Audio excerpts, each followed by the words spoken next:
Let's talk. I'm a choreograph a song to that, and that's how the dance is gonna start out, just like that.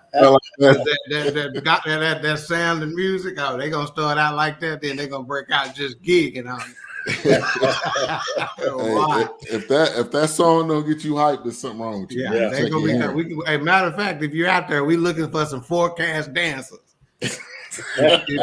We got one in each screen. Yeah. Welcome to the Fourcast, where we review movies, documentaries, and films like you've never seen before in a completely different way. You'll get laughter, you'll get information, you'll get a beauty of the week.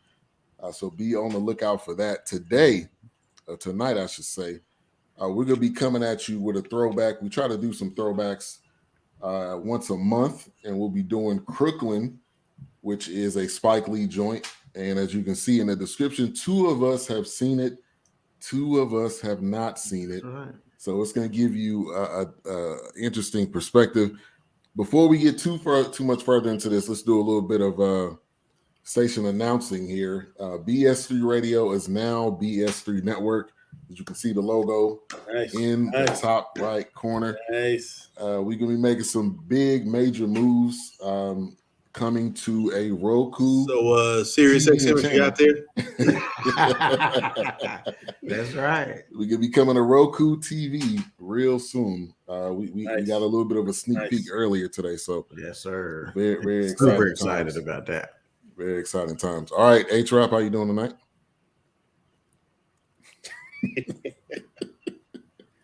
Let's put it like this. Look up any Richard Pryor album that's doing like this, and y'all know exactly what I'm talking about. Oh, man. It starts with that crazy. Yeah. Wilkes, looks like you got the camera adjusted a little bit. Yeah, you know how it is. It'll flake out here in a minute, like it's spasm. So, yeah. Heart attack like a fat person. But other than that, it's good. I'm good. Good to have you. And also I'll say this, Wilkes is the Cowboys whisperer, if you guys want to wear that. He normally whispers in the quarterback's ears or the opposing team or the coach's ears, and he's helped us get a couple wins. Hey, you know me. I'm all about that support. Really? So he the reason why Jones got his world rocked by Jabril Cox yesterday. Huh? That was you he was listening to when he saw them birds circling his dome. Yeah, and he was out there doing the thing. He was walking around like he had drop foot. Like, yeah. I'm laughing at Big Illinois already. Yeah, the comments is buzzing. We could get to those in a minute. And just put Big Illinois up there.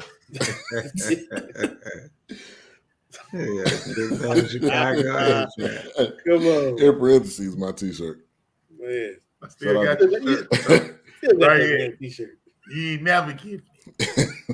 I'm wearing it next week. Man. This is my shirt now. Hostage situation. Doc, how you doing? What's up, fellas? Y'all, everybody doing all right out there in TV land? Because that's where we coming. So, hey, if you ain't got your Roku devices yet, get it. Get it ready. You know, I know you got one. Walmart got them TVs on sale, so go and get you one. Yeah. That way you can watch us laying in the bed, eating Funyuns and eating the sausages. Yeah. All right, let's give some shout outs here. Front Gown Records, DJ Knox, thank you for tuning in. So why y'all call him the show killer? Is that a nickname? It started off like, I'm a giant hip hop fan, and Knox used to do this show right before my show, and I couldn't focus on what I need to write down because I be rocking to his music. I said, "You killing my show." Oh, okay, show killer, got it. All right, Rucker Park in the house. Building. It's about time. She done been going with that same profile pic for a while. It's about time for her to change now. Bring the bangs back or something. Yeah. Bring them back, Rucker. Bring them back. Raider Kev, thank you for tuning in. Kind of busy, guys. We got my bring that beat back with you when you come, too. S.I. Lee, thank you for tuning in. I see that smoke in the mirrors and that Chicago Bulls shirt it looked like you got on there. Oh, Big Illy, we already talked to him. Just Joe in the building, Joe from Houston. Thank you for tuning in. Let's see if I missed anybody. I think that's it. All right, so Crooklyn, which is a Spike Lee joint. We haven't done, I don't think we've done any Spike Lee. I don't believe so. Yet. We referred to his version of Malcolm X, right? You know, in some of the other reviews, but we've not done a specific Spike Lee joint. Which Malcolm X is now on Netflix. So if you got 3 hours, even if you don't have 3 hours, you can watch an hour a day or however you want to break it up. But we done did some joints, but ain't no Spike Lee joint. Miss Queen, thank you for tuning in. Hey, my man, movie. I just read the Bible. That's all. Pretty sure they had joints in the Bible.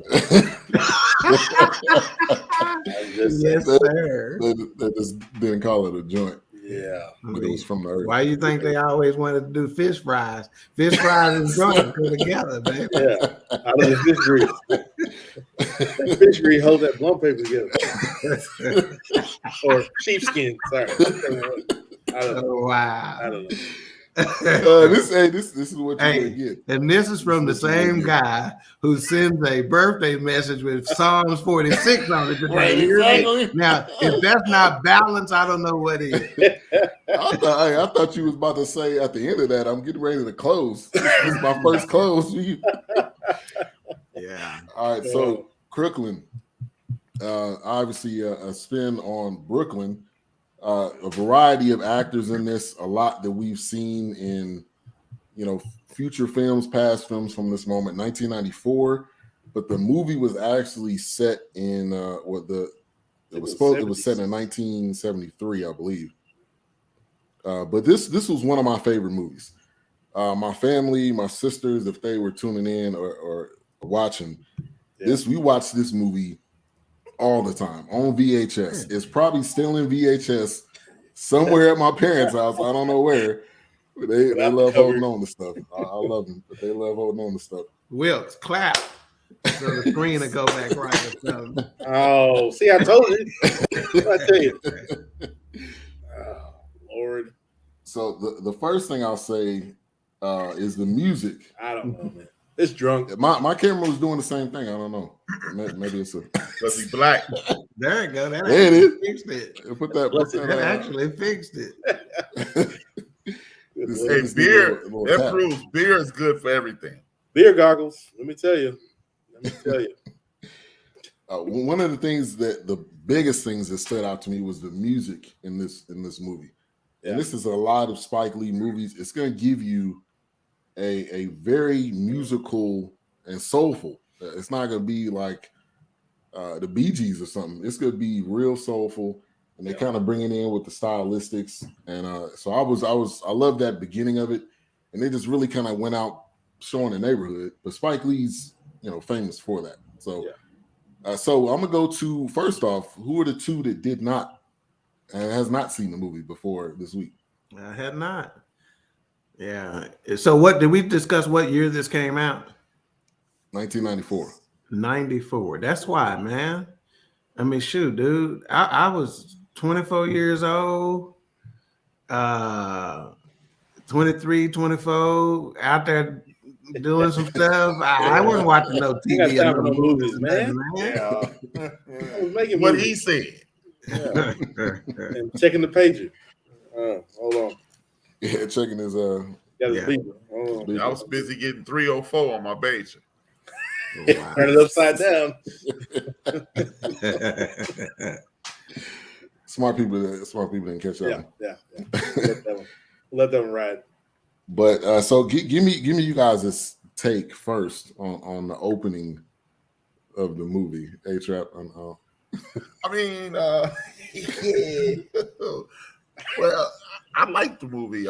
At the beginning was awesome. I mean, what I really liked about it on the serious side, I like how he incorporated urban life. Well, the black community experience. Right just at the very beginning of the movie. Right. Yes. You saw people playing hot peas and butter.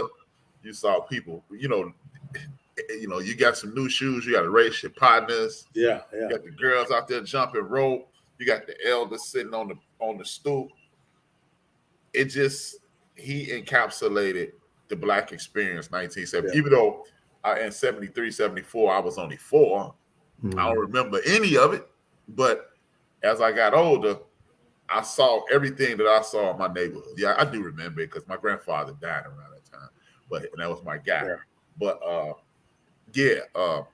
man, it was the Black experience on steroids. Yeah. Yeah, and for me, it was, you know, one of the notes that I made, I was like, it's a very old school nostalgic beginning, and that transcends states or neighborhoods, right? You know, in terms of music, the racing, like you talked about, dominoes, cut off jean shorts, double dutch, red light, green light, how much sugar we putting in the Kool-Aid, you know, it transcended all of that, you know, so it didn't matter whether this was filmed in Brooklyn, whether it was in South Dallas, whether it was in the South side of Chicago, it transcended all of that. You know, see, I knew I was going to guess wrong. I had a 1 in 4 shot. It didn't matter. It was all the same, you know, and so A-Trap, you talked about it, you didn't remember it, but the beauty of that time period was that it wasn't just in 73, right? There was a time period that probably had taken place that was a scene that had probably taken place on a regular basis, probably from about 69 to 84, 85. You know, we were doing the same types of things, right? In our neighborhood, it was the dominoes in the backyard with the barbecue pit going and the Earth, Wind, and Fire playing, or the Isley Brothers, or whatever, right? You got a spade table, domino table. That's just what it was, you know? While the grown folks inside, we outside playing hide and go seek or hide and go get it, depending on where you're from. I never played that. You know? I never played that. I'm a good guy. Shout out to Mika. Says such a good feeling at the beginning made you love us. That's real. That's there you go. That's how we lived. It made you feel good. Life was easy. Yeah, it gave you a snapshot at the very beginning that gave you that sense like, okay, this is a movie that you can have some nostalgia with. It's that good feeling, and the colors too. Like you see the image behind me, the colors were popping. It wasn't like it wasn't dull. It wasn't black and white. It was bringing me, we want the brightest colors possible to show. I think that was a relation to say, hey, we are bright. We are bright people. Right. I think that's kind of where that came from. And matter of fact, so we talked to, just in case we don't get back to it, I think one of y'all mentioned the soundtrack or the music, right? And the beauty of that is that they even included such bands like the Partridge Family, right? You know, on the show that they were watching, and you noticed the little girl, I think it was, she was singing every word of it, you know? So again, back then, you know, we've talked about this and referred to this on 3 or 4 different episodes, that music back then did not have it wasn't no color to it, right? And still not technically, right? But we didn't have those kinds of categories and genres and things of that nature. So they was into the Partridge Family. Right. And they were crowded around the TV singing along like glued to it. It's a song that we're singing. Come on, get happy. That TV on? No. Man, some of these lines, man, just brought me back to being a kid. And you knew when one of y'all got in trouble, everybody was getting. But pretty much for me, I mean, it's, you know, we can pretty much wrap the show up after this because y'all answered the question that, you know, when I was watching it was like, how is it that we have the same experience in different states, different times? I mean, me growing up in the 80s, you know, I don't remember the first part of the 80s, but growing up and remembering in the mid 80s, late 80s, you look back and it's like, man, girls out there playing hopscotch, you know, playing jump rope. You know, we may have incorporated water guns into the situation, but, you know, we out there playing jacks, you know, because I didn't know what the hell jacks was until my grandmother came about it. But, it's amazing how we have the same experiences, whether it's the 60s, 70s, you know, 80s, 90s. Well, it may have changed. Yeah, that was it. It stopped. That was probably stopped after that. But one thing we noticed was no phones.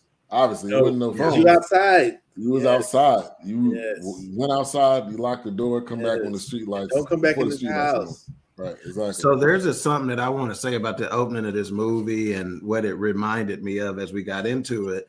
And this may be something that y'all are not familiar with. H-Rap may be. There's a movie back in the day with Diane Carroll, James Earl Jones. Yeah. They played very similar roles to this. Okay. And it was called Claudine. Yes. One of my favorite soundtracks of all time, full of Gladys Knight and the Pips and etc. Right? Yeah. This movie is nothing but Claudine extended. Right? And what's funny about it is that this movie was based in 1973, right? Well, Claudine came out in 1974. And I promise you're going to see James Earl Jones in a way that you have never seen him before. Oh. But I'm telling you, this is the same movie. Yeah. Wow. This is after James Earl married Diane Carroll. I didn't. I'm saying this is what it looks like after they got married. Yeah. Now was this what you guys are talking about? Was that the same guy that did May Rainey? Is that the same director or screenwriter? You mean Ma Rainey? Is that Ma Rainey? Oh no, the same guy. He was a playwright. I can't think of his name right now. August Wilson. Okay, he's a playwright. Being this dude was so ingenious. To give you this fun fact, August Wilson was so ingenious that he dropped out of high school in 9th grade because he said it was too racist. Proceeded to go to the library every day until he read just about every book in it. And Ma Rainey's Black Bottom, the actual director of that movie, August Wilson walked up to him in 1980, like 87, and said, "You gonna direct Ma Rainey's Black Bottom?" And he was like, "Okay, let me see the script." He said, "I ain't wrote it yet." And here it is, 2020. Wow. Denzel Washington, after August Wilson transitions, Denzel Washington buys all his plays. So if you ever wonder why all those like Fences and Ma Rainey's Black Bottom, they look like plays, that's why they are plays. Gotcha. And Denzel Washington purchases it, and just so happens that guy did it. It's connected to it. Wow. Wow. Fun facts. I don't like you, son. My job is not to like you. Man, you think I go to work because he likes me? Black Swan, thank you for tuning in. She always comments either live or afterwards, so we appreciate that. Also, I want to give a shout out to RC. He gave some good comments on the last episode, the Malcolm X, Blood Brothers, and Muhammad Ali. He also gave us a suggestion for the future, so appreciate him for commenting and tuning in. You just gonna skip over Just Joe? I woke up in love this morning. What is he talking about? That's the Partridge Family. Oh, that song that they was watching with us, right? Yeah. He just got out. His first day out. So, LeBron James' daddy, aka. Tell it again, man. What y'all? I thought I was the only person that knew Delroy Lindo was LeBron James' daddy. We need to stop playing around. Delroy. I haven't seen LeBron James' daddy, so that may be LeBron James' daddy. Yes, you have. You watch Crooklyn. That's LeBron James' daddy, man. But again, he's a superb actor, man. He is in so many different things. It's not even funny. But he's been in a lot of Spike Lee joints. He was in The Five Bloods, which he had a weird role. If you go back and watch some of them interviews that he had, if you have seen The Five Bloods, but I'm a big fan of his, anything that he's in. But he played a solid role in this. Obviously, had Alfre Woodard as well. Kids in it. I mean, it was. This was one of those that, like I said, I just watched numerous times as kids. A lot of funny moments. I put down kind of nostalgia, the old Twix box, the cartoons. I'm gonna slap the black off you. You black, you heard that before. Eat them peas, boy. Hey, only thing I disagree with. You weren't gonna be doing that much back talking. That's exactly that was my second note. Say it wouldn't be that kind of talking back. This entire movie would be done Yeah, really. All the kids be dead. Like, all right, hey, white people, fun fact. It ain't that black don't crack. All of our mamas slapped us in the future. We really 80 years old. Right. We invented facelifting. I'm going to slap you in the middle next week. We just kept getting slapped until we was 50. Right. We really 14. Got the wrinkles right out. Just yeah. push that skin right on up there. Yeah. Yeah. Delroy Lindo for sure is underrated, man. Because he's been doing it a long time, been on a lot of different flicks and, very underrated. Alfred Woodard has gotten her due, over the years. But Isaiah Washington, that's another cat that's in a lot of stuff that don't get a lot of due. Bokeem, the young Bokeem Woodbine, sitting in the back on the stoop. I was like, is that Bokeem right there? Yeah. And the crazy thick goggle white dude, that's David Patrick Kelly. So if you're a fan of 48 Hours like I am, that was Gans in 48 Hours. Yeah. Now question that I have for you guys, that song, I'm kind of fast forwarding, but 1, 2, 3, was that the same guy, the guy with the glasses, the one that was singing? I don't know if y'all remember that. Oh yeah, earlier in that, because they showed him when he was on a TV show. And I thought she was gonna catch that. I thought that was gonna be something, because they showed when she went to go visit her aunt. Mm-hmm. And she was watching that gospel TV show. He was on there singing that gospel song. And I thought that was her neighbor. So he played two different roles. I was wondering that. Yeah. Now let's pause a minute. That wasn't gospel. I don't know what that was. What they called it. It was cultish. Laugh out loud. Well, they talking back, had me popped in 5th to 8th grade. Crooklyn made me do it. Yeah. Yeah, this is there. They didn't really get smacked at all. I don't think the whole movie. But I think part of that was Delroy wasn't really.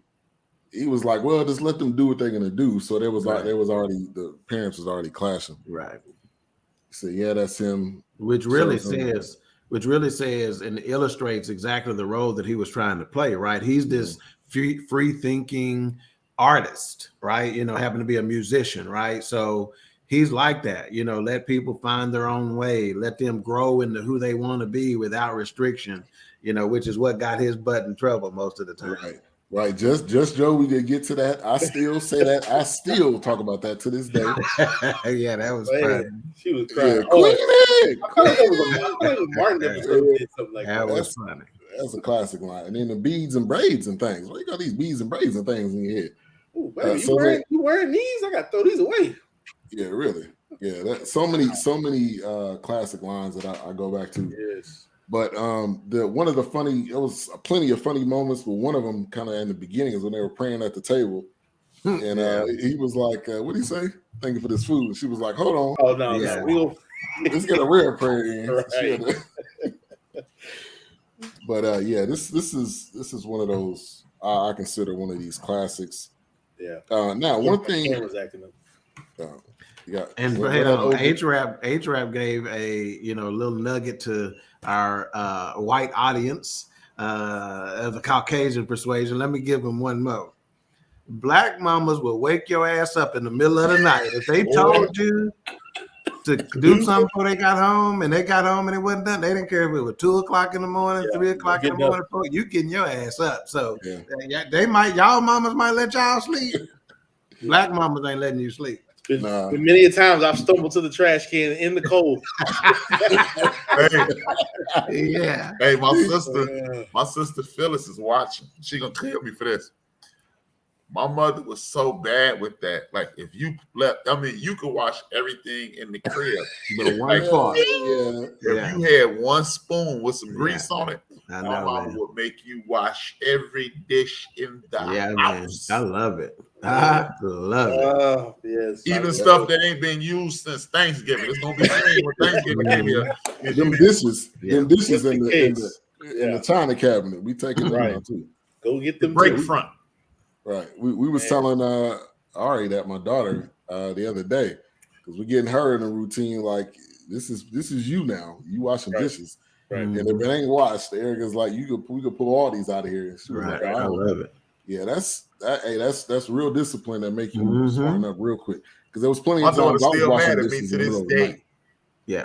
Yeah, that's a lesson in excellence, man. I promise you. Yeah.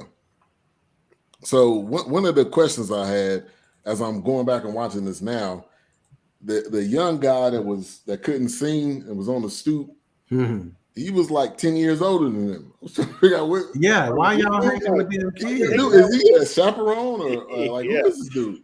I didn't realize that before. I just thought he was the same age as him, but nah, this dude was a little bit older. I think he was just a tenant. Yeah, he was. Yeah. In their brownstone or whatever. Yeah. And then you had the lady. She said this to everybody: meter, where's the rent? Like anybody and everybody. She wanted to make sure that rent was turned in. We've already talked about Isaiah Washington, his role in the movie. I thought that was another cameo.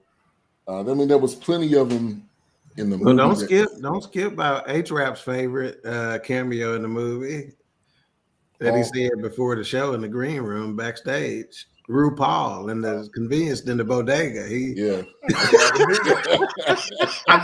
did not know that. I was like, I'm like, yeah.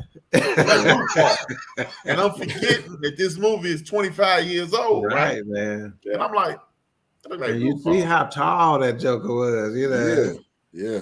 And now when I'm watching it now, that was a funny scene. That was a funny scene because I didn't know that was RuPaul obviously back then because I was 12. So I'm like, I was like that. Let me just say that woman looked real. She had the full tuck going on. Let's just say that. Like, could you aim that somewhere else? Man, that little Puerto Rican man was better than me. I'm like, no, right. Yeah, she basically patting him on the head, like, what you doing? Because I'm looking like, is that RuPaul? But I'm like, nah, that's really a girl. She's just ugly. That was the one and only. One and only. Sachet Strange. Another moment that we've all had is the Black Eyed Peas scene when Delroy brings some cake home and the kids are all at the table. Yeah. He's like, I'm about to get some cake too. She was like, nah, not until you eat the Black Eyed Peas. Right. And she done gave him half a plate. Right. You see how many of them plate every time. You done gave him, you just done dumped the pot over on his plate. You know he's not gonna eat it. I didn't like Black Eyed Peas either, but if you want some of that cake. I didn't either back then, but now, oh man, put a little spice in there, a little heat. I wear some out. Back then I didn't want it. Now I'm hot. Exactly. Back then, tomorrow, next year, no. Yeah. You don't like them, A-Trap? Black Eyed Peas, crowded peas, and lima beans. You can set them all on fire. He said, "Burn them. Just get them off earth. Burn them all down." I'll eat a bean. I'll eat a black bean, a northern bean, and a pinto bean to death, and a kidney bean. Yeah, we call them red beans down here. Yeah. Red beans. Red beans and rice. Yeah, well, that was Black Eyed Peas. Yeah, I can keep that. I ain't never gonna eat that no more. They ain't having that. You ain't hearing it. So your mom didn't cook them at all? Yeah, I was dude. Traumatized. Sitting at the table all night. Man. Oh boy. Yeah. You know how many times I was sitting at the table like this? If you eat some big, I'm like this at 1209 South Racine. Matter of fact, A-Trap, I got Black Eyed Peas when I took you to that barbecue spot to Smoky John. Yeah, you know I did. It was fantastic. Hey, it's so funny how she said she had all night, but then she got impatient. Oh, she just commented. They ain't got all night. They just telling you that so you can hurry up. She ain't got all night. She got stuff to do. I got to get up in the morning. Yeah, but he definitely wasn't eating them peas. That's another classic scene. And the kids in this movie too had real parts. You know, in some movies it's almost like they're just in there. This is pieces, but Troy had real parts. All the kids really had. Yeah, well, the movie was technically about Troy. Right. Exactly. You know, that was the center of the script, you know, is her coming of age, so to speak. Yeah. Yeah. And you can check out some pictures of Troy now. Not looking bad, Troy. Anyway. You didn't download one for the people, man? Nah, that's their job. You can look that up. Get your homework assignment. It's your homework assignment. Checking out Troy from 11, huh? Okay. The Fourcast is supposed to be a full service. Now you got us for Kelly. For Kelly. Wow. Oh, gosh. Wow. And on that note, we'll wrap it up early tonight. Zelda Harris. All right. He'll probably make a courtroom instead of the closet. We'll leave that there. So, and also one of the notes I made, Troy was the little sister and he got game. I didn't know that. Yeah, she was. She was Jesus' sister. Okay. Jesus. And another fun fact, the little boy who always wore the 30 jersey, that was Jesus as a little boy. You talking about the Knicks fan? The light-skinned one who got the bucket of water thrown on him. Oh, yeah, the one. He was Jesus Shuttlesworth as a little boy. He was Jesus who threw the ball over the gate. Wow. It's crazy. Spike Lee is classic for that, man. He goes back to people that he's had in movies before. Mm-hmm. And definitely, reuse even though he looks like a cricket. Mm-hmm. Now, did you tell the story last week on air, or was that afterwards? What's that? The story with that was afterwards, man. That was post game. That's the post show fist fight. Yeah. For those who want to know what being talking about, y'all know I'm a big fan on Twitter. I got a presence, and me and Mr. Cricket, Jiminy Cricket, was beefing at one point on because I asked him a couple questions that were kind of tough. He didn't really appreciate it. He got smart with me. And I told him some of his movies suck. Me and Spike Lee got mad beef. Spike seemed like the type of person that look up your address and find you and try to yell at you. Go to your door. He's not gonna fight Big you. Ill knows. Every time he bring it up, Big Ill is right on it too. Like he was on the sideline taking notes. Yeah, Big Illinois. That's why Big Illinois down one follower. Y'all want to hear that story? Wow. Me and Big Illinois on Twitter talk about hip hop. He brought up the Wu-Tang Clan. It's blurry. Whatever. I didn't know you guys from the Wu-Tang Clan followed Big Illinois. I was trash. I was like, he's terrible. Oh, wow. He's horrible. And then next thing you know, I follow. Wow. Hey man, I used to get into mad Twitter beefs, man. I could tell. You a hip hop head, and you like to argue sometimes. Hey man, I respect Wu-Tang Clan, but minus you guys. Weakest link. Goodbye. So, what was I going to mention? Oh, the old one thing I had in my notes, which I felt like this was funny, is this was back when the Knicks were good. Walt Frazier. That's how you know how long ago this was. How long ago this was. It was back when the Knicks was good. Now, fast forward to now, they made the playoffs, but that don't mean they're good yet. It's like saying the U was back. Mediocre. Ain't back yet. But Walt Frazier, the young kid with the Coke bottle glasses, actually, rest in peace to him. He actually passed away, and I looked it up in 2003 from sickle cell. But I think one of the funny but not funny moments is when his dad had that recital, and they all come home, and he was like, "The Knicks won the championship." He missed it because he was at his dad's recital. That recital had about 9.5 people there. They told him he called it a concert. You are really disrespecting him by calling it a recital. They told him it wasn't going to be about 6 or 7 people there. It's going to change my life. Yeah, she was like, okay. Yeah. Okay, nigga. Yeah. Exactly. Dream killer. Yeah, but it looked like he was in one of those kid. That's why I say recital, because it looked like he was in a elementary school hall. What he doing there? He was doing a ballet dance or something that he was at. and it happened to be on Game 7 night, huh? Right, exactly. He was, that dude, that little kid was pissed. And I think he had tickets to a game. Was that the game he had tickets to? Because he said he had tickets. Yeah, then he couldn't find the tickets. Yeah, because his sister jacked his little sister. Oh, yeah, that's right. Yeah. Yes. That's another thing. If you got sisters or brothers, or if you're not the only child, that brings up a lot of memories that you are going back and forth.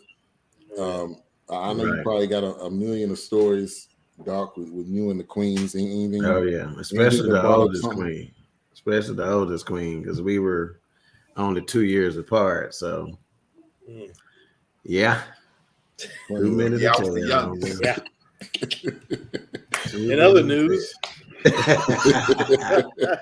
2 minutes to tell. Yeah. Now, one thing I'll say, and I'll bring this to you too, Wilkes. One thing I didn't remember is Delroy getting kicked out. I don't remember that part. Oh, I remember that one. I don't remember that part. I remember them arguing a lot, but I didn't really remember him getting kicked out. Yeah, I remember that. And the crazy thing is, when I first, I want to say this is probably my first Spike Lee movie. And then it made me go back and watch School Days and, of course, other movies. But, when I saw that, I'm like, dang, just like that? Like, just get your stuff and get out, But it was one of those, it was to the sense of, we just need a moment, and he came right back, and you got back to life, and you got back to family. But, and as I'm watching this, I'm like, oh, okay, I do remember this, because I hadn't watched this movie in years, but I enjoyed it then.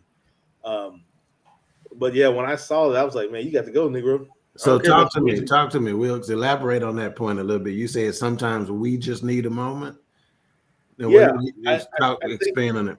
Yeah, I think sometimes as a married couple, or even if you're, I guess maybe even dating, but most or if you're married, I think you need that space at times, but it doesn't mean I'm quitting you or putting you down. I think it's a point of recharge. It's a point of, remembering the love language and how to fill the love tank. I think it's a moment of regrouping. I was caught up in my work, or I was caught up with the boys last weekend, but it's one of those things where, okay, I'm coming home, I'm cleaning, I'm cooking, you not doing nothing, you working.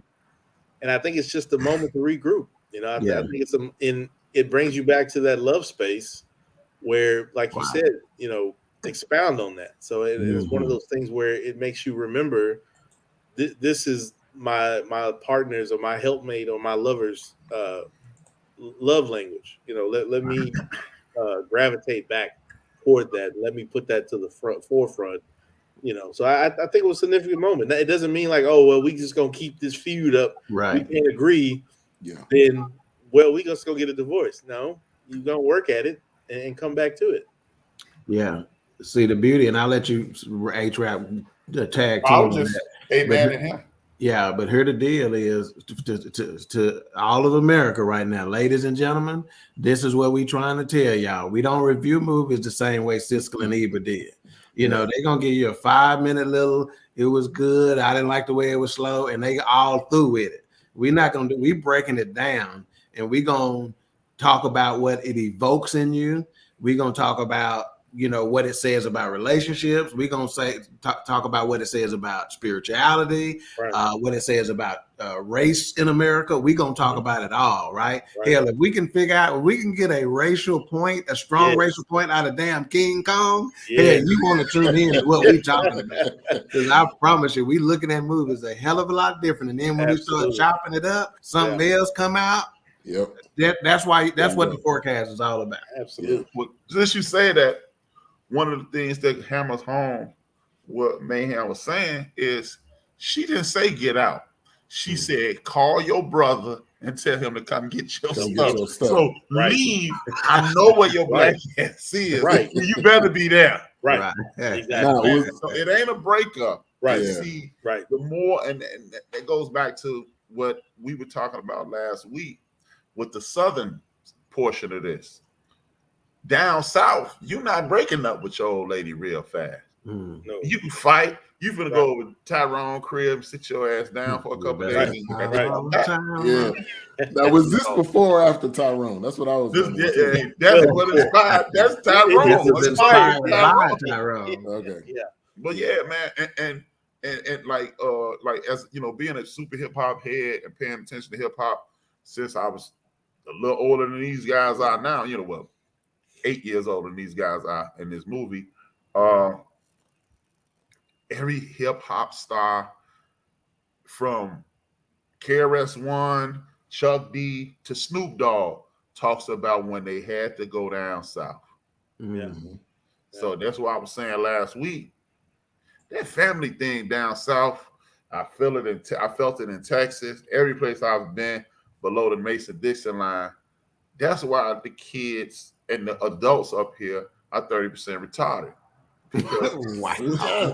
Hey, man. Wow. Okay, 30% mentally challenged for the 2021 crowd. Wow. But for real, that's why we're not on point anymore. Because I'm telling you, man, I was down there 3 days, and it was just the energy is different. I saw this dude, he had the Trump supporter flag on his boat and everything, and he looked at us crazy when we were on your boat. Mm-hmm. But it wasn't Chicago look at you crazy. Yeah. When you somewhere where you're not supposed to be, or you're doing something out of the norm for us, you get a look like, y'all better hurry up. Mm-hmm. But it was like, oh, y'all got a boat too. And that was it. Exactly. And when you are down in the southern hemisphere of the country, the ancestors are running wild down there. Mm-hmm. That down home feeling is running wild down there.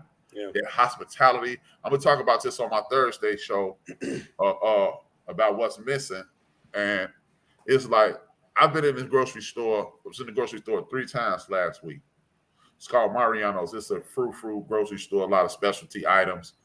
But this one particular Mariano's grocery store is in a neighborhood called Bronzeville.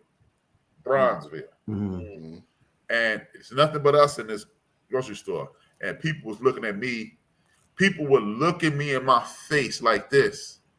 It got to the point where when I picked up my 3rd or 4th item, people look at, hey, good morning. And they were scared. They were scared. Hey. I'm like, dude, why are you staring at me if you're not going to speak? Right. Yeah. And that's what's missing. Because during the period of this movie, if you walk, me and Ray the Kev was talking about this.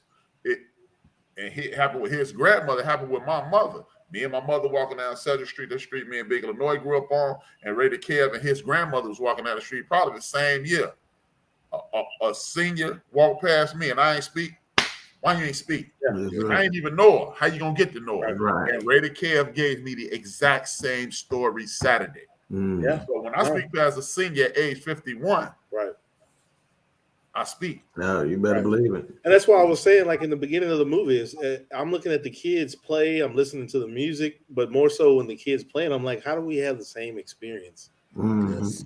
No matter where we're located as a Black community. It's like, I played that, the girls played that, I remember that. It was just like, how is this still a thing that's connected like that? Yeah, didn't that song say it pretty good? I am everyday people.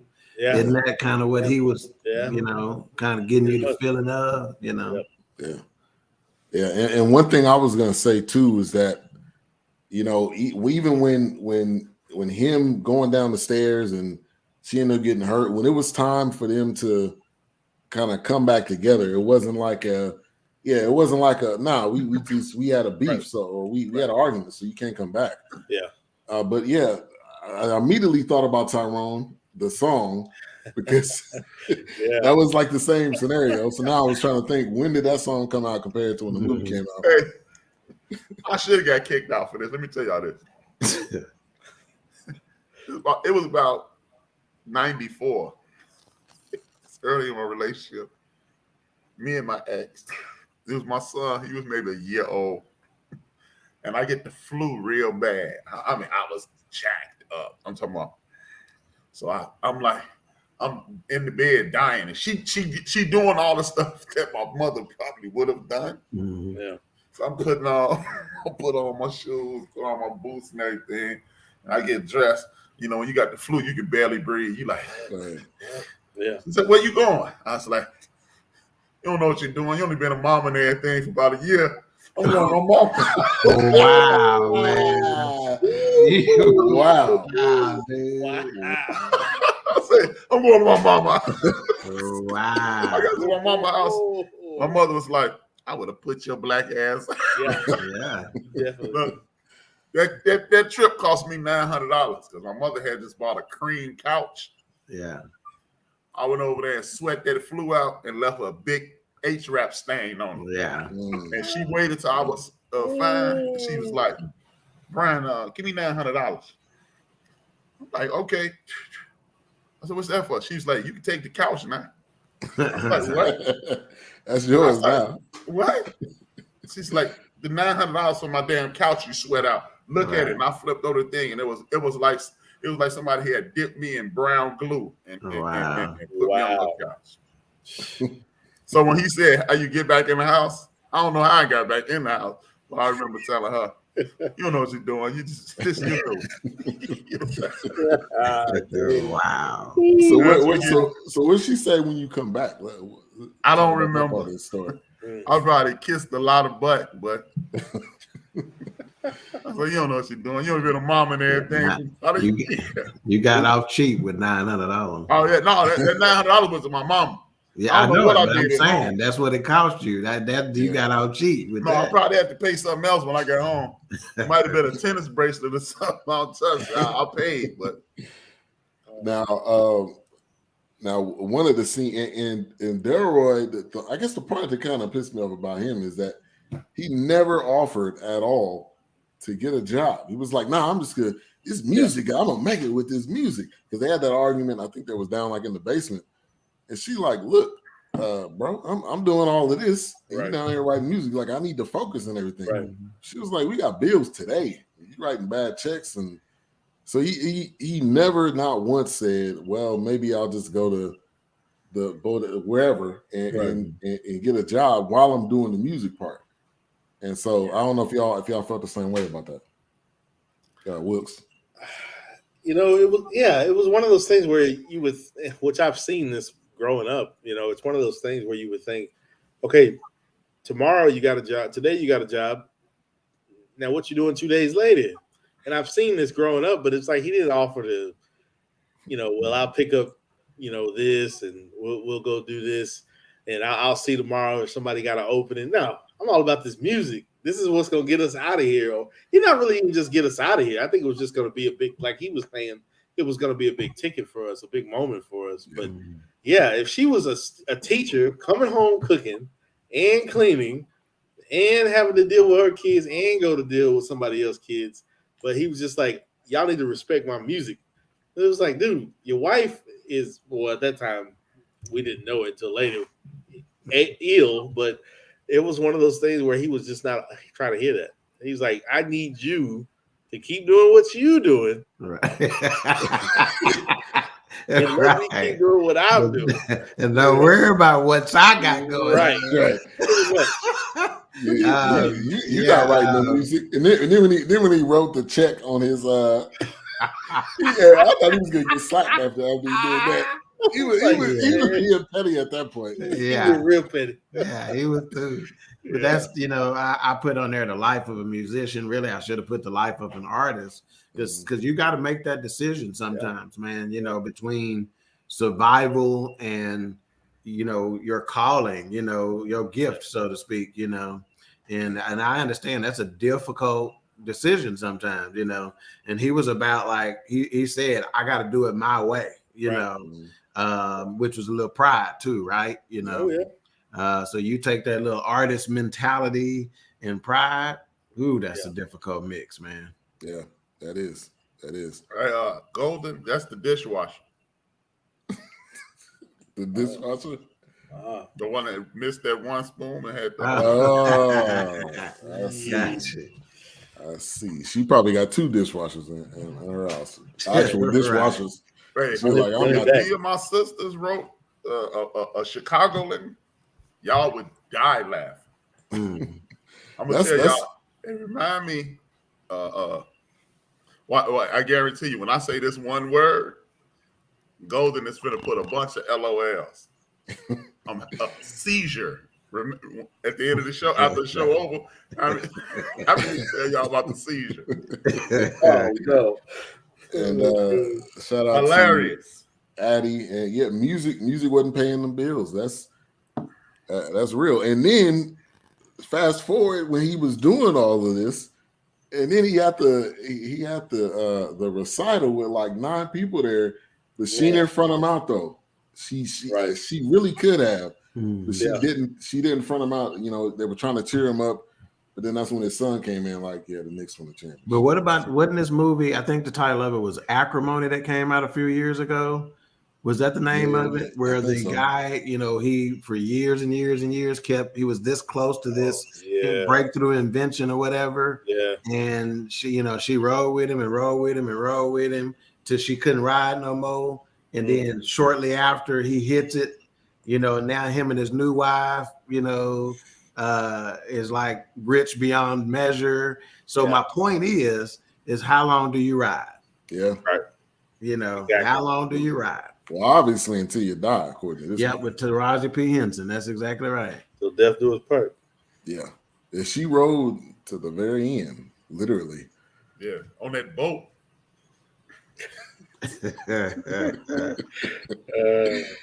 Wasn't that a Tyler Perry? Yeah, that's I Tyler believe Perry. so. Yeah. His best movies is when he's not in it.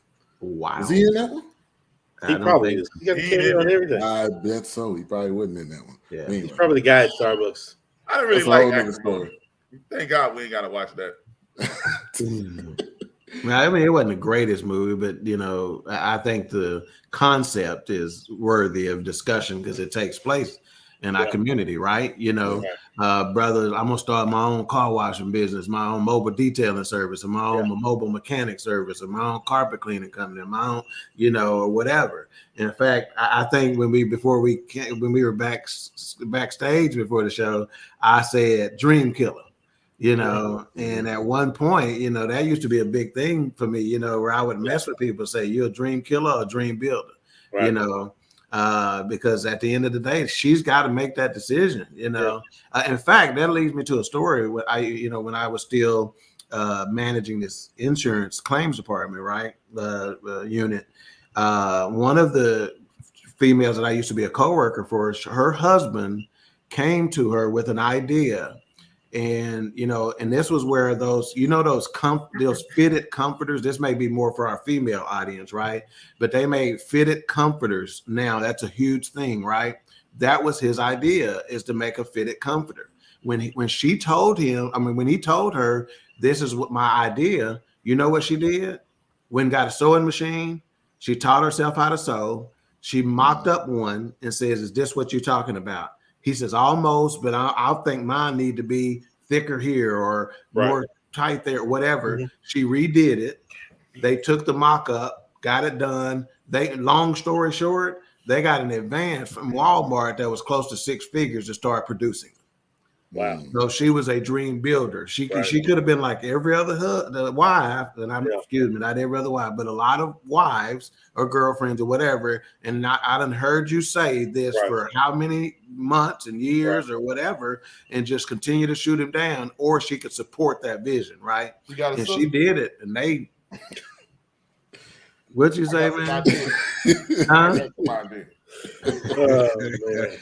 So what you're saying is Alfred should have been playing the piano. Maybe, you know, maybe he wasn't no good. I don't know.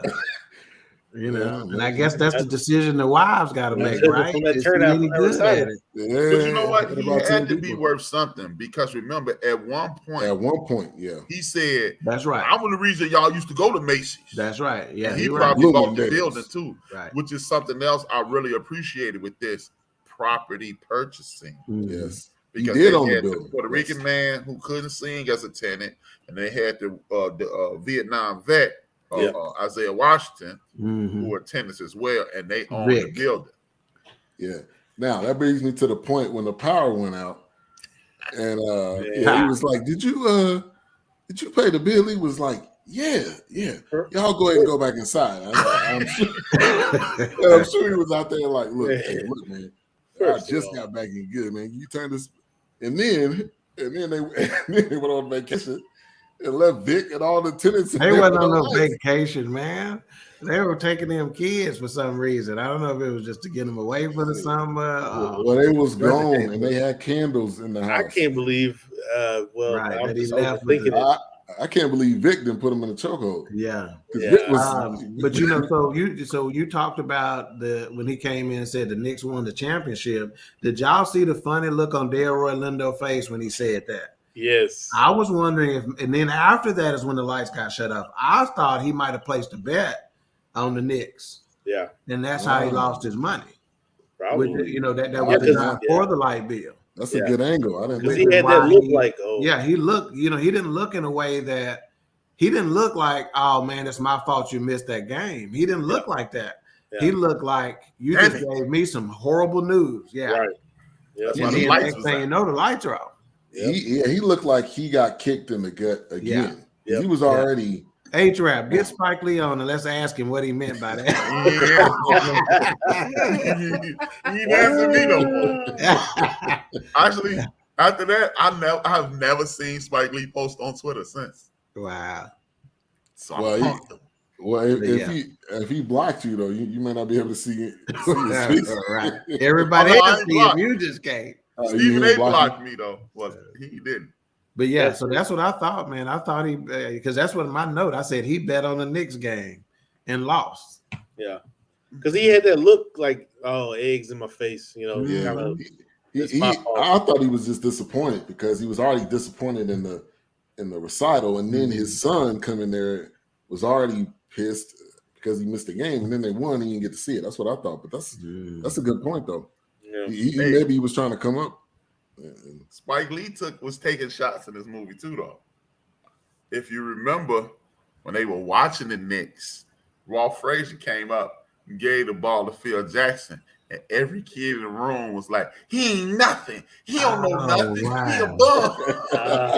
And they was trying to turn at the Bulls and beating the hell out of the Knicks every year. I'm like, that's Phil Jackson. And Spike, obviously, we didn't touch on this yet, but he had the role of. Was it Snuffy or something like that? I remember it was Snuffy Blue. So funny part, kind of funny. I have a brown bag tonight. Right. This is a movie I had my daughter watching with me. Normally, in most movies, she wouldn't be able to handle, but we kind of watched this. And she was like, "What's in the bag?" It was like glue. It's like all that huffing. Like, where they do that at? And I was like, they used to during that time. You said during that time. And I'm sure it's somebody somewhere still doing it. I knew some dudes doing it in the 90s. Right. For me, it was Whiteout. Yeah, I remember that. I remember that. Actually, on the bottle. They was turning off the Cool Whip cans upside down. Get the aerosol out of this. And then they'd take the air out of it, put it in the bag. Yeah. I never did it. I just saw it. Yeah, it sounds like it. You don't sound very well versed at all at it. Yeah. I was like, hey, it was weird, man. It's been many liquid papers I've huffed. So. Wow. Yeah. So they get in the car, they go down south to Aunt Songs. So that was that was Alfred's sister. That's what I was trying to figure out. Oh, that was a brother. Okay. That was somebody's brother. It was the brother of Woody. Because I think it was the brother of Woody. I believe. Oh, LeBron James' daddy? Yeah. I didn't. Yeah, it seemed like it was his family, not hers. Yeah. Because she was not feeling it being in that house at all. They was in there for like 15 minutes. They just got finished eating that chicken. He couldn't even eat good. She was like, let's go. I'm ready to go. Yeah, we gotta go. I'm done. Shout out to my man Speak Easy Sports. Thank you for tuning in. What up, though? Yeah. He does a great podcast. Big UFC guy. If you want some UFC info and news and notes, that's your guy right there. So they go down south. They end up getting dropped off, and Troy immediately, she was like, "I don't know these people. Do not leave me here." Right.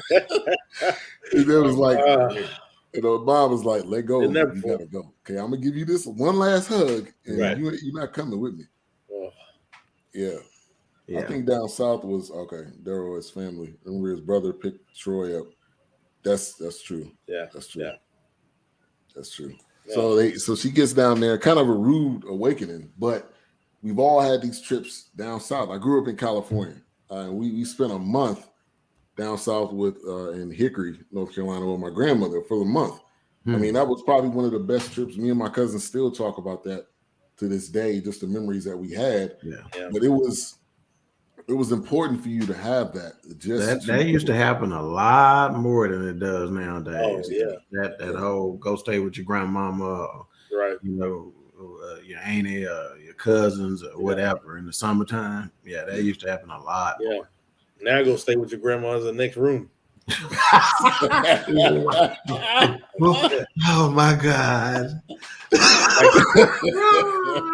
It's going down the hall. Yeah, just go down the hall. Yeah, you good. And you walk in on her doing a TikTok video. Hey, Okay. twerking or some shit. Right. That's real. Yeah. Oh, wow. Go ahead, A-Trap. Okay, I'm new to this. This is just the off-the-cuff theory. Did they take Troy down there to protect her from the fact that the mother was sick? But why just her?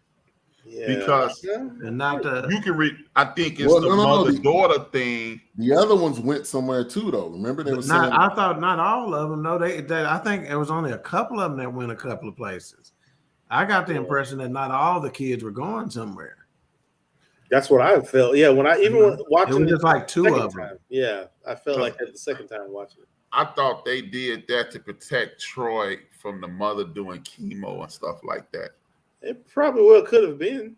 I mean, I don't know. That's a good point. They weren't. Yeah, they were fooled up because they weren't acting like anything was wrong with her. They never really alluded to. You're not gonna tell your kids. Yeah. Until his brother picked her up from the airport. Right. Because she was there for. If we think about it, she was there. She was supposed to be there, I think, the whole summer, right? But she ended up just being there for a couple of weeks. Yeah.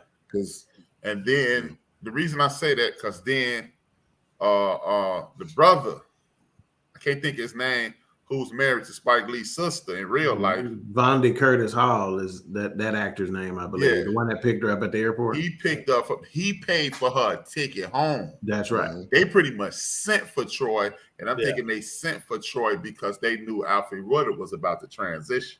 Yeah. I think so. Yeah. Because when they were in the car, they were basically saying when they were getting ready to leave on Song's house, she said, "Okay, we got to get ready to drop off one of the other kids," but she only said one. That's right. So I think you're right. I think it was just Troy and I think it was just Troy. Maybe the youngest one. The mama and the daughter dynamic with all those boys. Right. Watching her mother deteriorate probably would have crushed her because she already felt like an outsider. Right. Yeah. I mean, because I felt like the movie was about Troy. Oh, it was. No yeah, doubt. even the first time I watched it, and the second time, which the first time I watched it, I felt like it was about Troy, and I just thought, well, maybe I missed something. But I mean, even the second time, it was just like, it's definitely through her eyes. Yeah, I mean, even the description says it's a coming of age tale for this young girl. So it definitely, she was the centerpiece for sure. Yeah, because I'm looking, I'm like. They sent her down there because the boys. Not that we don't love our mamas, but you got your daddy there. Yeah, and that's you seeing the world through the eyes of your father. Right. Troy is in the house with all these damn boys, and remember, every once in a while, her and her mama have a moment. Right. Oh yeah. Troy jumped out the window. It was my mama reeled me back in. Right. Jump out the window again. My mama Troy, you ready? Troy made the little boy cry. The little boy went to her mama and said, "Hey, she on me." Yeah, that was a funny moment too. Even when the little boy, when Spike Lee was picking on him, Troy went out there with that bat. Get up off my brother. Yeah, that's a good point you're making because we don't know how long she was in the hospital. right. She could have been in there for, half the time. For all we know. Yeah, man, got me thinking about that's a good theory right there. Yeah. So she goes down there immediately. She's like, this is completely different. Unsung can't keep her mouth closed. She got something to say about everything. And then there was one moment. When the husband was like, "Will you just shut up?" So somebody he said, "Damn, be quiet, quiet." Let it. Somebody said. So he was, and then the young girl, I think it was Viola. I think was her cousin, which was I forgot. I didn't know I don't remember she was adopted. I don't know if you remember that part. I don't think she adopted because she still referred to that lady adopted her. Yeah. That's her real father. I think that lady, as the wife, adopted her. You know, like if you married somebody, she said, she never said, "Damn, those are not my real parents." Right. She said, "That's not my real mama." Yeah, that's right. And she refers to that man as her dad, and she said it every chance. That ain't my real mama. Right. She said it every chance she got. Mm-hmm. Yeah.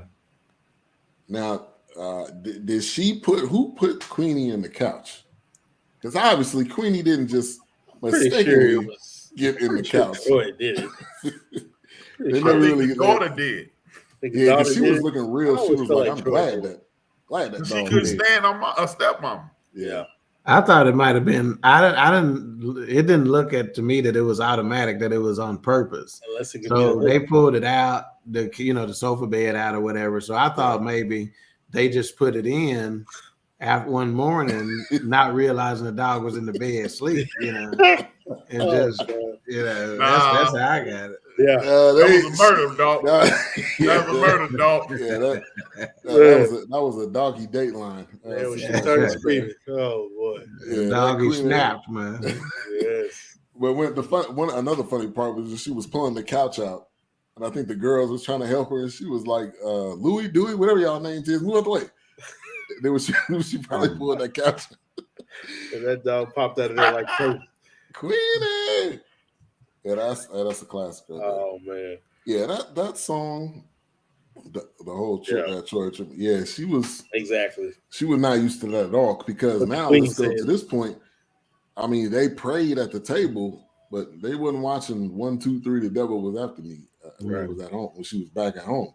Right. So that was another kind of and plus it was different in the sense that there were white folks in that Christianity, right? And she hadn't been exposed to that like that, I mean, they didn't show it, but you can imagine that Troy now probably had a black Jesus hanging up in their house. While we're Jesus like this. Yeah. While we're on this scene, did anybody witness anything happen to the camera? I was gonna say that. Wait a minute.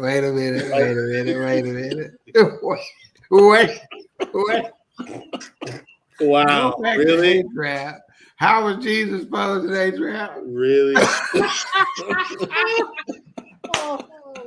Wow, man. Wow, dude. Wow. There's a saying that you go into hell with gasoline draws on. Hey, I'm gonna know everybody though.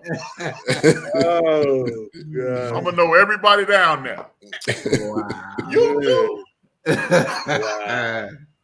Wow. Wilkes, say what you said again. So did anybody notice something happened to the camera angle? It stretched out. Look, I thought that my TV went bad. Oh yeah, I thought the same thing. That was more Spike Lee weirdness. Yeah, that was so I guess that's one of his things where like he do the whole when they walk and it look like they on wheels or whatever. Yes. So what happened is so the reason he did that, which they say he's mentioned this in interviews, he was trying to give you this perspective that things were not right. It was almost like you were induced with some drug that that's what it looked like. These people are loopy. Everything is bigger than what it is. Okay. And you're just fixated on this, everything's out of proportion. Where am I in a dream? Is this making sense? Okay. Yeah. And that's why that's why the screen looked like you were watching the Kmart special, but you weren't watching the Kmart. So what I thought was, because I don't remember this from the first time I seen it. Yeah. So I thought this was maybe they remastered it, and when they remastered it, somehow that got. Yeah, I had to look that up because I thought it was. Oh no, yeah. What's going on here? But it changed back when she went back. After the second time, because it happened like 2 or 3 times in the movie, right? Yes. So the first time I thought, okay, it's something going on up here. Right. But when it happened again a couple more times, I'm like, oh, this is Spike Lee foolishness. He's doing something. Yeah, it's on purpose. Yeah, it's on purpose. Yeah. You know, it's like he took film class and he learned about perspectives, you know, et cetera, you know, and he's just overthinking it, man. Just shoot the shit, right? Right. Exactly. One thing I got to give Spike Lee props on this movie, because he forgot in every other movie he ever done, he couldn't do it. He finally knew how to end the damn story. Spike Lee would drag a story out longer than Trainspotting. He said, "Oh, I never thought about that, Wilkes." Yes. That's why you got to tell your friends to tune in to the Forecast. We professionals. We do this. This ain't no hobby. Right. Trying to go somewhere. It's an exhibition. And I keep doing my part. But and I think I agree. I don't know if all the kids was involved, but I know those twins was laughing. Maybe it was just like one was even smiling, had a little grin on her face. Yeah, they was tired of that dog. Oh man. But yeah, when Queenie popped out of the couch, that's a classic line. I just say that around the house sometimes, just because it's a funny line. You say what? Queenie! when that dog. So up to this point, what was Ari thinking you doing? I mean, it's like she probably think her daddy is. She was like, "What's happening right now?" I don't know what you're talking about. Yeah, but yeah, we all had a good laugh. So yeah, she then shortly after that, she ended up leaving. So she got a letter from her mom, but did her mom get her letter? Now, when I'm trying to think about it, because I think her mom was reading her letter, right? Yeah, because I'm sure Troy was writing as often as she could to be like, "Get me out of here." Yeah, get me out of this place. Yeah. See, that's what made me think about the letter. Made me think about the cancer. Was they hiding that from her?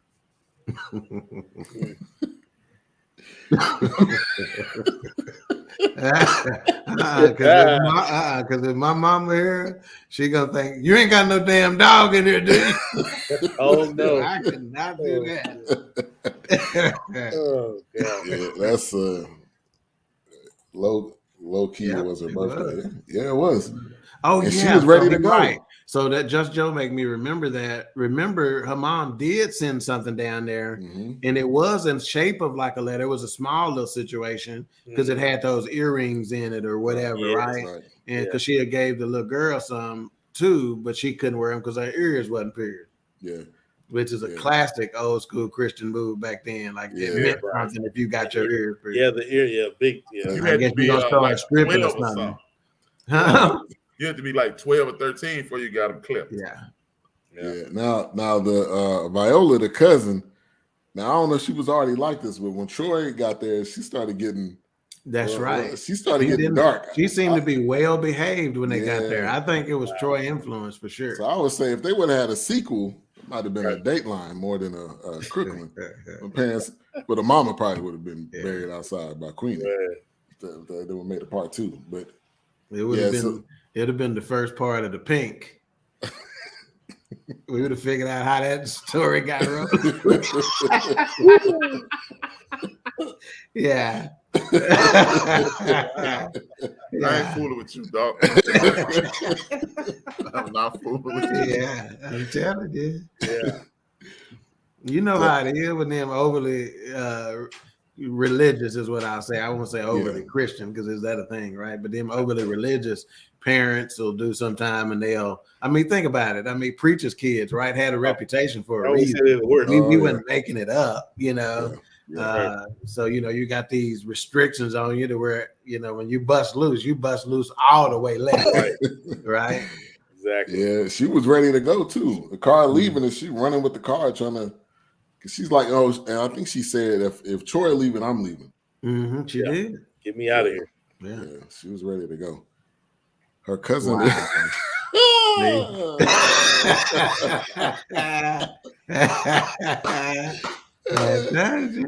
No. Wow. You knew you was a homo. You came down here. Make that money. Don't let that money make you. Speaking of Players Club, dog, everybody ever tell you look like the daddy off Good Time? What, man? No, I'm just playing. Remember that's they kept line. John Amos that in Players Club. Anybody tell you look like the daddy? Yeah, right. Jamie Foxx, was Jamie Foxx telling him that or asking him that? Hey, you know what, man? It's like 5 people dead out of that damn movie. Yeah, no kidding. Debo, Bernie Mac, AJ, Johnson. Oh yeah, think about AJ. Yeah. Oh. Just as long as Diamond don't die, we good. Don't be in no stripper movie. Yeah.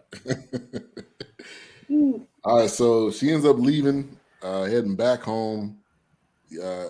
I didn't get a sense that she feel. I don't think she felt that was weird that her uncle picked her up, because they didn't really say anything, but I don't think she thought anything was off.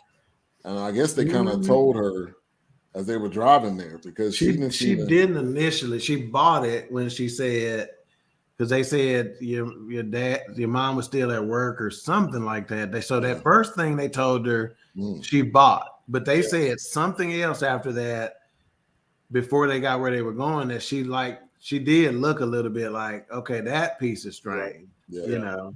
Yeah, but she kept saying, "Where's Daddy?" Right. You know, like because she said, my mama working, that's a good excuse, but my dad ain't got no job, so why he ain't around nowhere? The first Tommy, adding up to her. Right. The first. My daddy worked with Tommy. Oh wow. Oh my. R.I.P. Tommy too, man. Yeah, Tommy too. Charlie, I don't know. I forgot Charlie Murphy was in. Charlie Murphy. Charlie Murphy. Man, there's a lot of people that was in that movie that died. So when she got to the hospital, now watching this for the second, or however many times now, she was getting ready to pass, because the way they were, obviously the dad was selling it like, hey, we're just gonna bring her home, we can run some more tests, and it was somebody said, I don't know who said this, maybe it was my wife that said it, when she said, I'm ready to go home, get the car, that was her way of telling. That's right. Yeah. Of telling Delroy that, hey, that's it, get him out of here, get her out of here, whatever. I don't want her to see the rest of this, Right. Yeah. Yeah, I remember my grandmother, with her being on hospice and being pretty sick, the first thing out of her mouth that I've always will remember, her literally saying, Jesus, how long will you leave me like this? It was one of those moments where you knew it was like, okay, this is pretty serious. If she's asking the creator, how much longer, it's one of those things. So me seeing that scene, and my grandmother passed around 97, and my grandfather passed around 94. But just hearing her speak like that, and it was so weird because my uncle was there, and he kind of pulled me to the side, and he said it was like death was looming, in the room. But seeing that, and then just remembering what my grandmother had said, it was just like, oh man, yeah, it's serious. It's time. I need some rest. Right. Yeah. Right. Yeah, that's something, man. Yeah. All right, so let's get to a special segment in the show by none other than King Dunk. Beauty of the Week.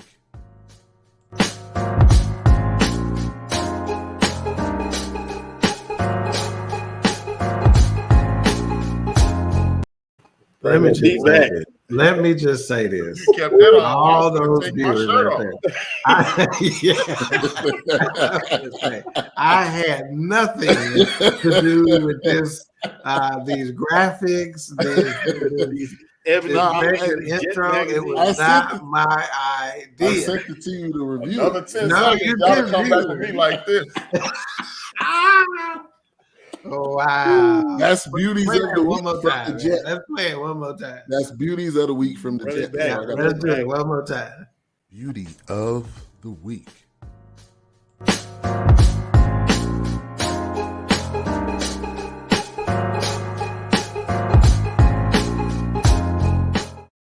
Oh my God! And what's funny about this? Look at this food. And what's funny about it is this his sexy overnight DJ voice on there. The beauty of the week. I wonder how. Sounded like that Soul Train commercial. All right, so the beauty of the week. All right, so today, our beauty of the week this week was none other than Avelka Reyes. This is she played Jessica. That's Vic's girlfriend. Yes. Right? Yes. And she was, when I say that spicy Latina vibe, she was all about it. Now, what I did not know is that her twin sister played in the movie as well. Her name was Tiasha Reyes. I don't remember what role she was, but it's many. So as I was doing some research, during the show and stuff like that, it said a couple of people were typing in questions, who were the twins in Crooklyn, et cetera, et cetera. So they were twins. But that's, it's a hands down Avelka Reyes. Again, Vic's girlfriend. Easy decision. Easy decision. I agree. Yeah, what we're going to have to start doing, though, we're going to have to start taking, I'm going to have to send this to you in advance. So when I get an announcer, you can pull up her picture so the audience can see her who hasn't seen her. Yeah. Y'all just stay with us. We growing still. Oh yeah. We'll be the most goodest in a little while. And Delroy, going back to that point, she was done. She was like, Vic, you ain't got no lights. Yeah. And Vic was like, I need my lights because if I don't have, my doctor said I got to have my lights. And she had told Vic girlfriend told him 2 times, 3 times, them food stamps I gave her didn't help. Man. Like she was like, hey, I gave y'all some food stamps. I'm trying to help y'all. We living here under y'all roof. I don't live here. Yeah, right. Right. Man. And then she walked up the stairs talking Spanish, the angry Spanish the whole way up, boy. Man. Boy, Delroy know how to put his foot in his mouth on that. He was like, well, technically, you don't really live here. But then he was like, you want these candles? Why you trying to light that cigarette? He was like, let me help you out with that, Vic. And then he gonna say, well, at least your gas and water still on. Why you yelling at stick your foot in your mouth? It's another thing to step in some and stick your foot in your mouth. Now, we almost talked through the whole movie. We didn't talk about the downstairs neighbor. Oh, the stinky guy? The stinky guy. Which he had how many different people he had tell him. And what I think the first moment he appeared was when him and Vic was getting into an argument. And Vic was like, look, man, I ain't got time to keep talking to you. They kind of showed him real quick when he was at the piano when he started singing. Right. Yeah. And he was beating horrible. Yeah. Terrible with all those dogs. What he had what is that? What is that machine called that he had? The beat machine that he had playing in the background?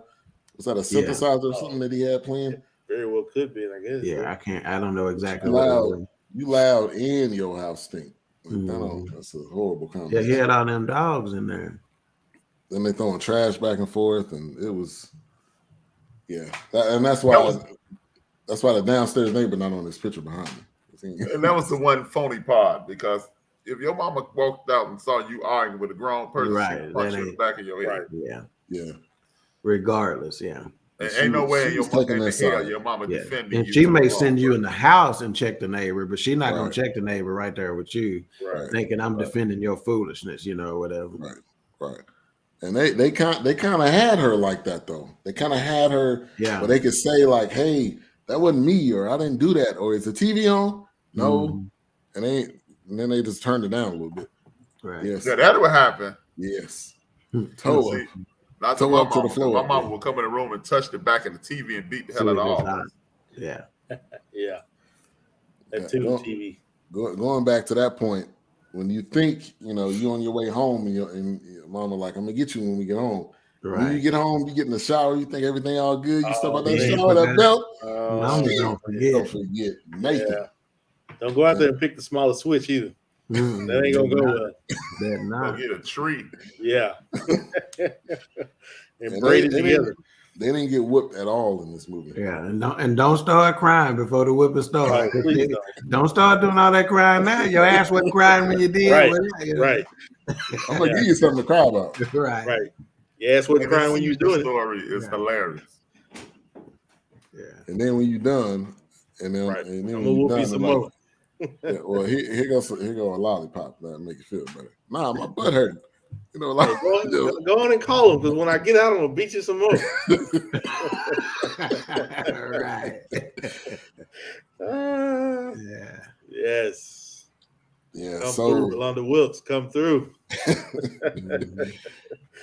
So who said get a tree? They were A-Trap. That was A-Trap. So she finally comes home, realizes where mom is, and then mom never came home. Dad ended up coming home, and he was starting to get teary-eyed. So then the boys was crying, and I guess the biggest point that kind of stood out was the girl was just sitting there. I mean, she was almost emotionless, like either she knew or she just wasn't. It didn't affect her. So I wanted to talk on that point. I think she knew that, the relationship between her and her mom, it was one of those things where it was pretty much grooming her to probably one day become that other backbone or that stability. Because the boys, of course, they gonna be boys and they gonna be rambunctious. They gonna be out of control and do their thing. But I think if you have that mom-like presence in the daughter, I think it was one of those things. She knew it was a role she would have to step into eventually. Yeah, she probably started processing, already. Right. It's just a difference in the way folks think, and so, whereas the little boys, start reacting in that way, right. She started processing what is this going to mean, know. So I think it was pretty obvious, which is what was evident after the mom's passing, based on what Troy said. It was evident that she was the one who had it all figured out up here in terms of the siblings anyway. Yeah. Right. Because before she said, when they were in the hospital room, she said, take care of your little brother. And she said something else. Can you do that for me? She said, yeah. So so she was kind of already, She was kind of already. And what we didn't see, because they never had a scene with the boys in the hospital with the mama, right? No. Right. So we don't know whether they ever got to see her in the hospital or not. Right. Yeah. There's a good possibility they never ever went strategically, Yeah. I have not watched that. I haven't. Me either. Sound like a Tyler Perry. Is it a Tyler Perry? I think so. From what I Family of Perry's. I think that is. Mm-hmm. So, kind of to the funeral, and everybody's all pretty much downstairs, and it is a Tyler Perry movie. And Troy didn't want to go.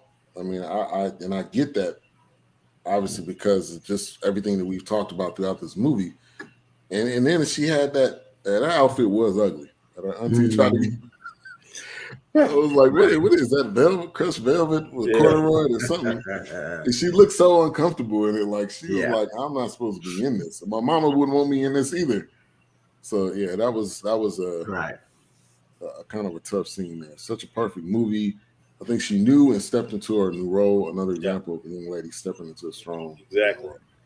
And that kind of led to kind of the end of the movie when she's braiding her little brother's hair, or she's really kind of looking out for them as that mother figure. Because I think in that scene there were, like she said something about dinner's almost ready, because one of them asked, can I stay out a little longer, and all that other kind of stuff. So she was fully engrossed into that role, to say the least. Yeah. And also another thing we didn't mention is she kind of had, I don't know if she had night terrors or she had nightmares, but there was a couple times she was just sweating it out. Yeah, in her dreams, bad dreams, kind of dealing with Snuff and whatever the other guy's name was, kind of chasing him around. One Arm. One arm Willie. We'll go with that. No, Nubsy. Sorry, guys. But I think one of the other moments kind of later on is when she woke up and she thought her mom and her dad was arguing. Yeah. But the dad, I don't know what he was. Because this was after the mom had passed. He was chasing a mouse or something. But she started, he was, that's right. That's right. And she heard the ruckus and heard her mom's voice in it. Yeah. Mm-hmm. So that was it was kind of a sad moment. Obviously, she ends up she passed away. They went to the funeral. And then you're the kids with just your dad and your mom's not there. So you got the people around and telling you, hey, it's gonna be okay, and kind of patting you on the back. And then you got to get a job. Right. Yeah, you can't just be playing. Keep writing them jingles. Right. Can't be doing them 9-person recitals no more. You know, you got to really do something. Yeah. Got to get a real job. Get the field permissions. Right. It's what got him to selling drugs and clockers. Wow. And then he was, and they're gonna say, and then he had to go get the money from Four Bloods. They had to get that out. Right. Exactly. Anybody else notice that the Four Bloods names are the Temptations names? I didn't catch that the first time. I caught it the second time. I didn't catch that. Interesting.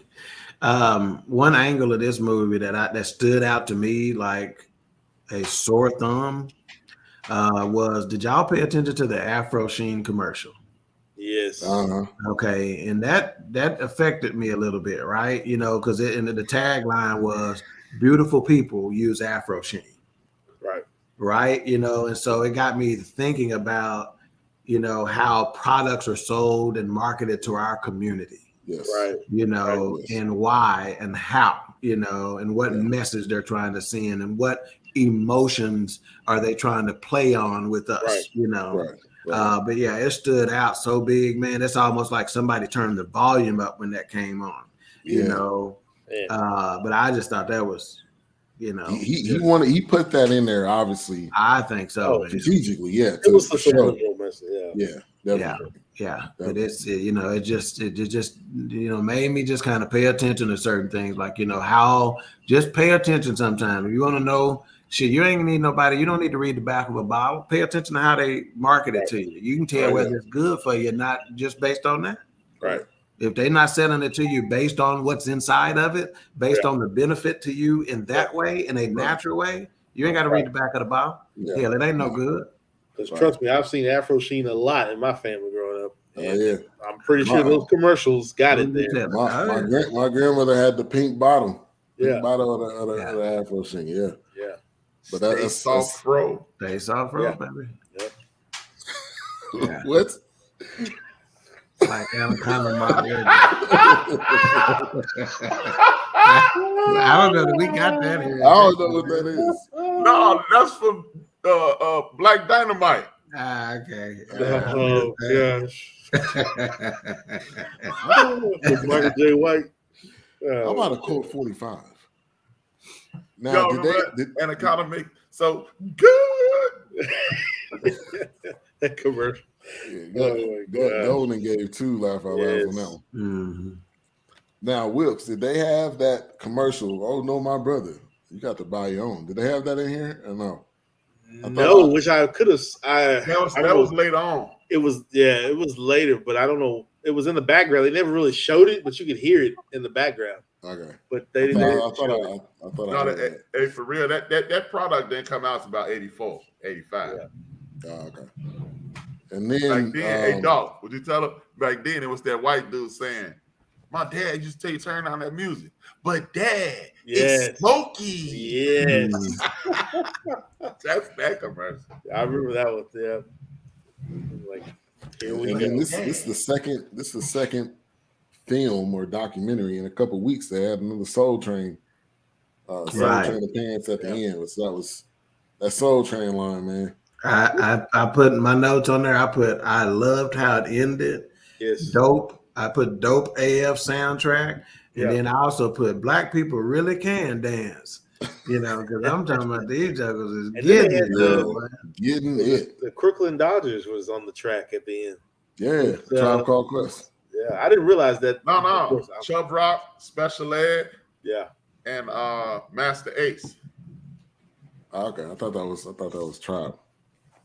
Q-Tip may have produced it. Yeah. Yeah, I literally did not want the credits to end. I wanted them to keep on. Let's go. Yeah. Soul watched Train that all the way to the end. Soul Train used to be my joint. I wasn't missing that. It wasn't no Saturday morning that was coming on. I'm surprised Soul Train or Don Cornelius hadn't got like a documentary or anything. But, there may be though. Yeah, they had a mini series about Soul Train. Yeah, something. Okay. I remember something being out about it. It was on BET, the Booty and Titty Network. Wow. BET After Dark. Oh yeah. Yeah, you get that Luke. Yeah. Get that P popping on the handstand, and then we'll give you some Jesus at 12 o'clock. Right, exactly. Yeah. Right after tip drill, we'll give you there daily reading. Right. There's a couple of things we need to look into this a little bit more, but there's one, VH1 Rock Docs, and it's called Soul Train: The Hippest Trip in America. That came out in 2010. I think I remember a piece of that. Yeah. And then they had a Don Cornelius, visionary trailblazer and cultural icon. And then the one I'm talking about came out about 19. Yeah, in 2018, they have an original series called American Soul, and it was based on that. Yeah, it's new for me. That was BET deal. But that's done more like a limited series, so it's going to be more in the vein of One Night in Miami, from the standpoint of it may not be. They may embellish a little bit, Right. But yeah, we need to look into that. That'd be a heck of a documentary to do, either on Soul Train or Don Cornelius, one of the two. If you do it on Don Cornelius, you're gonna do it on Soul Train, right? Right. Oh yeah. Ultimately, you can't tell his story without telling Soul Train story. Right. All right, so let's get to the final thoughts. Unless anybody got anything else they want to add, we might have missed. All right, final thoughts. Bring it over to Doc first. Yeah, no, I think for me, and I think Mika may have said it best, when she said that this told the story of us, right? And even though there were some warts revealed in this movie, right, where you got our drug issues and we got, quote unquote, some may call it deadbeat dads. We got all of this, but at the end of the day, it's still family, right? Which is why the kid who would get into it with Troy the most at the end saw that she needed comforting, and he comforted her, right? So that to me brought it all back together. So again, we got some warts. We're not perfect by any stretch of the imagination. We have our flaws. We have our differences, even within our own community. But at the end of the day, we're going to pull it together like family more than any other race that's out there. Period. In the story. Yeah. Whoops. Yeah. Pretty much what Doc was saying, and just even looking at the background with Ben there, I mean, it was one of those, we may bicker and we may fight, and and me and your dad may not get along right now, but we cool down and come back together. It's one of those things where you're gonna always have family first, and we look out for one another. And I think there were some things uncovered, discovered, and rediscovered with this family. So it was a big significant movie, and me watching it for a second time, catching things that I didn't catch when I first watched it. But no, really good. I think it's done well. I think it's a really good family oriented movie. Yeah. For me, this is still a classic. Like I'll watch this again just because. But you guys really hit it on the head. You see in that picture where they're all laughing, and 15 minutes before that, they could, Troy could have been fighting with a brother could have been fighting with the other brother or whatever. But that is our family. That this was a movie about the family of Black culture, and it had everything from A to Z really in it. Right. So Trap. I mean, I can't add nothing to that. Yeah, and it's like somebody said it earlier today. They talked about how I think it was Wilkes that said it, and it's been said a couple of 3 different times here, at how we can be from such vastly different parts of the country, yet there are so many similarities in our stories, you know. And it's like, man, we ain't never talked. I ain't never been to your block. You ain't never been to mine. But there are some universals that somehow transcend geographical locations, man. It's just amazing. Yeah. I mean, that's what I said. I can't add nothing to that. It's just my first time seeing it. I don't think I appreciate it. I don't think I appreciated it as much as I could have, because I was watching it to talk about it, not to enjoy it. And I was, and up until this conversation, I was gonna give it a lower grade than I am. No, that's something to be said for it. In fact, A-Trap, that affected me, because that happens for us. Like I got news for you. Going into it, I'm like, I really want to watch this doggone movie, man. You know, because it's when I say my next 10 days, you know, and it started 4 days ago, it was super busy, right? I'm like, man, I really, you know, I got Cowboy games to go to. I ain't got time to watch this. But during it, you know, that changed very quickly from work to pleasure, you know. And so a lot of times that is the case, you know, is that I'm watching it differently because I'm getting prepared for a show. But that, I mean, I forget. In this, a couple of times I had to pick my phone back up, like, God, dog, I'm supposed to be making notes, you know, because I got engrossed in the movie itself. So. Right. And I was telling Ray to Kev, it was cool. It was cool. And then as I'm talking to you guys, I'm going, man, this is better than I thought. And that's the beauty of it, right? You know, so often we listen to what the critics have to say, and a lot of times it's in one-line blurbs. You know, according to the new Courtyard Post, it said one of the best cinematic features of all time. You know, and you know, and then somebody may give a horrible review, and we're giving one individual's perspective, and we don't know why they felt that way. You know, the beauty of the Fourcast, we don't do a 10-minute review.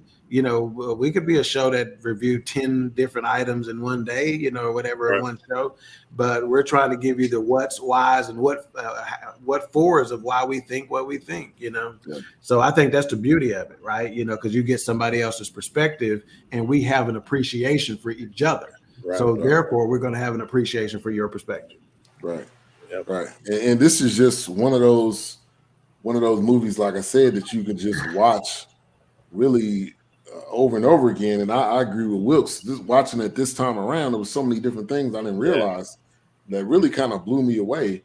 And this was probably one of the movies I was looking forward to, because I've seen it, but now you watch it this time and you're more so seeing it to talk about it. And my wife was like, man, you taking that many notes on Crookland? And I was like, yeah, I can't even believe I am. You'd be surprised. But, you know, you'd be surprised the second time around as things you start to realize. All right, let's get to the ratings. And we're going to also pose this to everybody tuning in. What would you give it from 1 to 5 mics? That's what we do on the Fourcast. This is at an A++. Thanks for reviewing one of my favorite movies. I'll watch again with 4 new perspectives. Yeah, that's another great thing about the Fourcast. You're not, like Doc said, you're not going to get. We don't always agree. We rarely. And some of the I think it was the last episode where we saw it differently with Muhammad Ali and Malcolm X, you know, and how that went down. And to me, those are some powerful, meaty discussions, you know, on how we saw it and why, you know.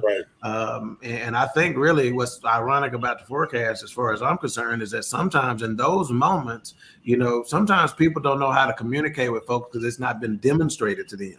You know, shoot, we can demonstrate how to have a disagreement and still be cool, and we're gonna laugh in a minute, you know. So yeah, 100. Yeah. All right, we're gonna go to Wilkes first. And don't be going the same direction every week on who Mike should go to first. I am. You got to change that, man. I'm going Wilkes you first. Put pressure on folks. I'd have to give it a 4.3 mics. I give it 4.3. I give you 3, not 5. I give you 3. You're doing the not 4.4. I give you the 3. prices right here. Okay. 4.3. All right. A-Trap. I'm gonna just give it a straight 4 because again, I didn't appreciate it when I watched it. I was watching it. I was just like dog. I was like, man, I got it. Yeah, I can watch this. Right. Then I went back to the Spike Lee beef. Yeah. Spike Lee. And see, the reason I'm watching it, I'm going, yeah, it's cool. And then like even when I was telling Ray Kev hadn't seen it either. I'm telling him, it's cool, man. I said, I'm gonna disappoint everybody with my rating.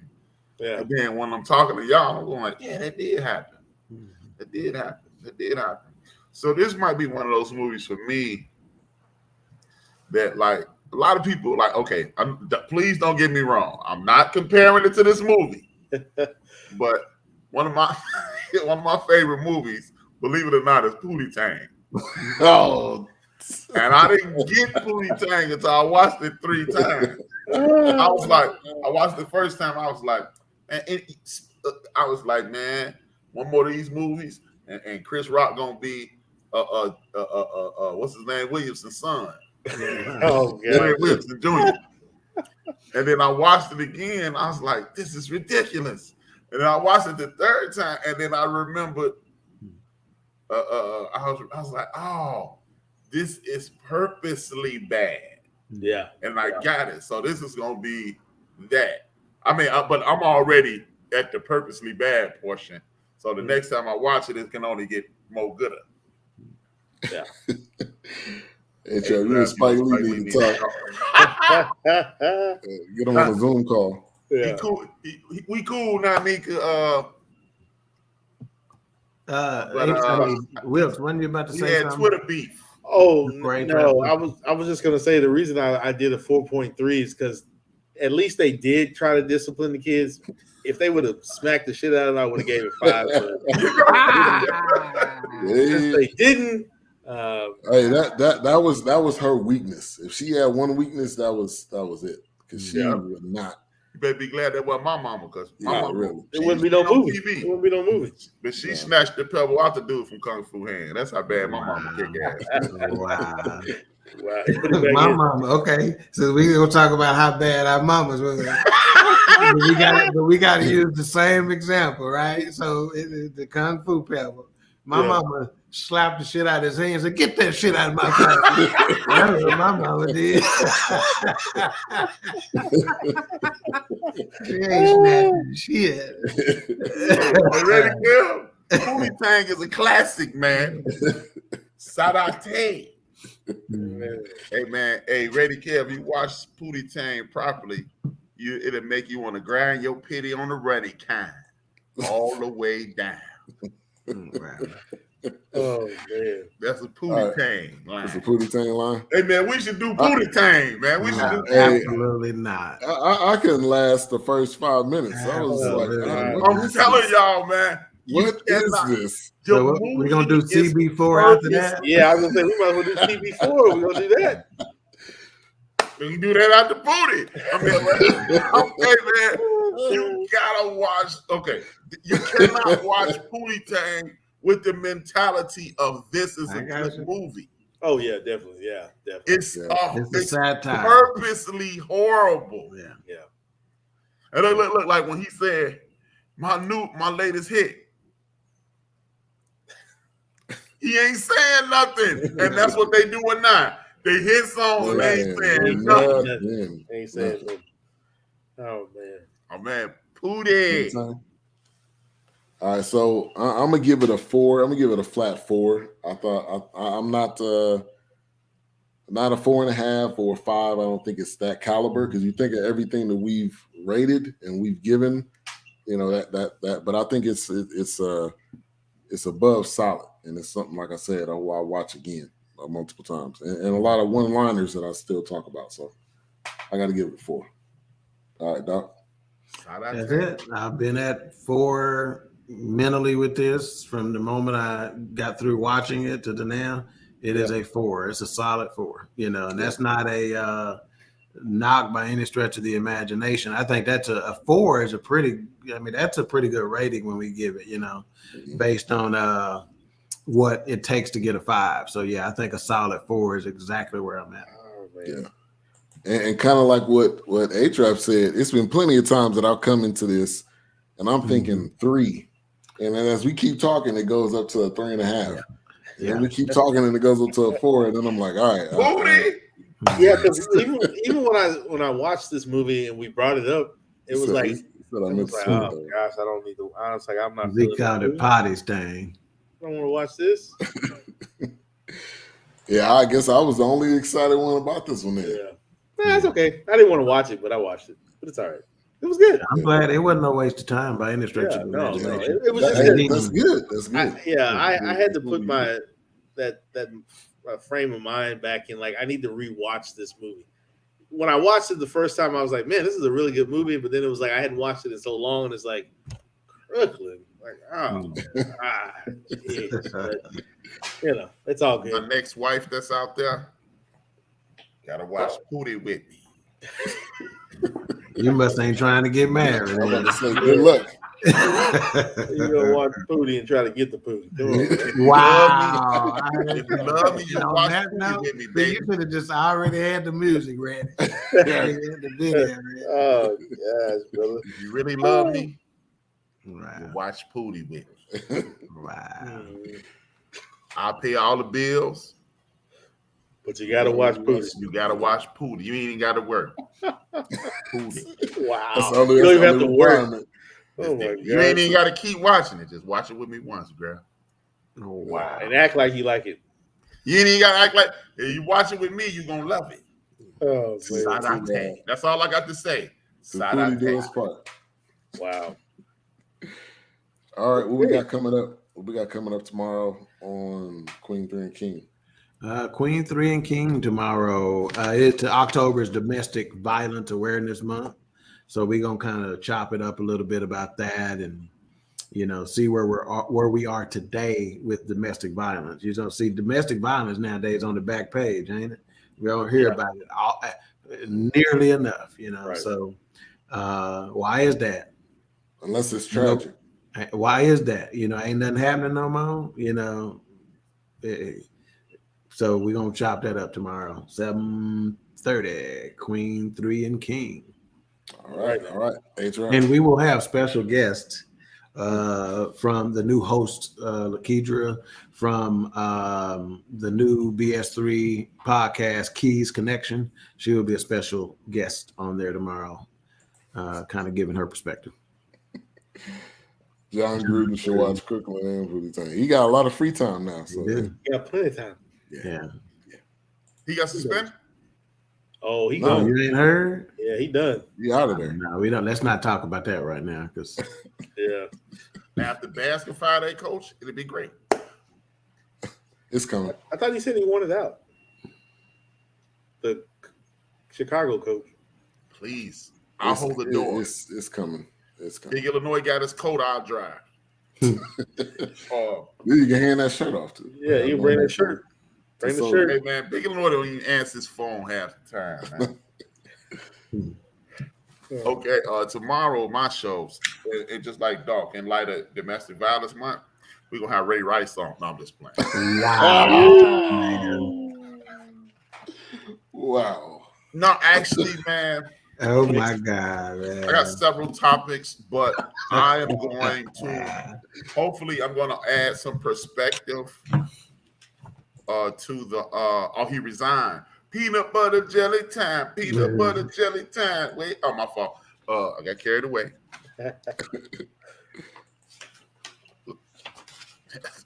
Get it from God. No, I'm gonna add a little perspective on the insurance fraud that's going on with these athletes, and I'm gonna shed a little light on some of the players. I've mentioned this even since I stopped doing sports and when I was doing sports. It's ironic that they always say this guy made $60 million. Like they handed him a $60 million check and he went home. Yeah, really. Wow. That's not true. No. So I'm gonna talk about that. I'm gonna talk about the game of life. Do we learn the rules to play the game or to circumvent the game? And a few other things. And Thursday show, Rapping with H Rap, the panel. I haven't even sent out invitations yet. But the panel, we're going to talk about some of the stuff we talked about in Crookland.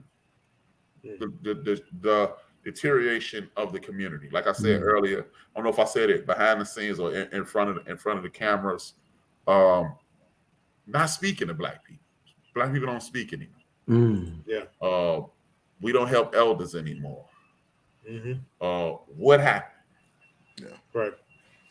Yeah. So we're gonna talk about that. That's big. But tomorrow, that insurance thing, I'm trying to decide if that's going to be the first or the last thing. And I got a bunch of other things. Let me pull up these topics real fast. That's a good topic there, because obviously they didn't just make that money overnight. Exactly. There was a period of time. I'm thinking they waited them until they got to a certain point. Like, okay. And Kristen Sinema is another person I'm going to talk about. She's a senator in Arizona. She got elected as a fake Democrat. She is just like John Manchin in Virginia, West Virginia. He's a fake Democrat. He's a Democrat in name only. He has all Republican principles. And some of her constituents follow her in the bathroom with a camera, waiting for her to come out the stall, and they chopped her up. Wow. And you had people in the Democratic Party and people who are Democrats. They shouldn't have done that. Well, you told us you were going to help us with immigration. We did fundraising. We helped her out, helped you get in this place. You're going to be held responsible for doing it. What do you say? What is he? Everybody telling what they got. No. It's a story behind that, man. After the show go off, I'm going to tell y'all that story too. Hey, Big Illinois, my cousin Christian, and my late cousin Vincent, they owe me about $15 million because of that. I owe my damn money. Wow. They owe me $15 million, man. 15 million? Get it from God. Right. Yeah, I'm going to have to get it from God. When we get rich, I'm withholding at least $15 million of Big Illinois money. With the shirt. All right. Well, thank you everybody for tuning in tonight to the Fourcast Throwback Edition. We'll be back next week. We're not sure what it's going to be about, but we will talk about that in the post show. A-Trap, we'll kick it to you. I want to thank everybody for tuning in. Continue to subscribe, share, like, and set alerts on the BS3 network, as well as on Built for This network and the intervention. But make sure you do it every Monday, Tuesday, Wednesday, Thursday, Friday, Saturday, and Sunday. You will see one of us. Yes. And then Mondays, you'll see all of us. Yes, so I want to thank everybody for tuning in again, man. It's always a pleasure. I always salute Reggie O'Shea by saying dream those dreams and man up, woman up, and live those dreams, because life with dreams flows. Well, life without dreams flows in black and white. Life with dreams flows in Technicolor and surround sound. Salute to the homie Craig Smith, because y'all know if I owe you something, I ain't got it. Big Illinois want my money. And if you need it, get it from God. Peace.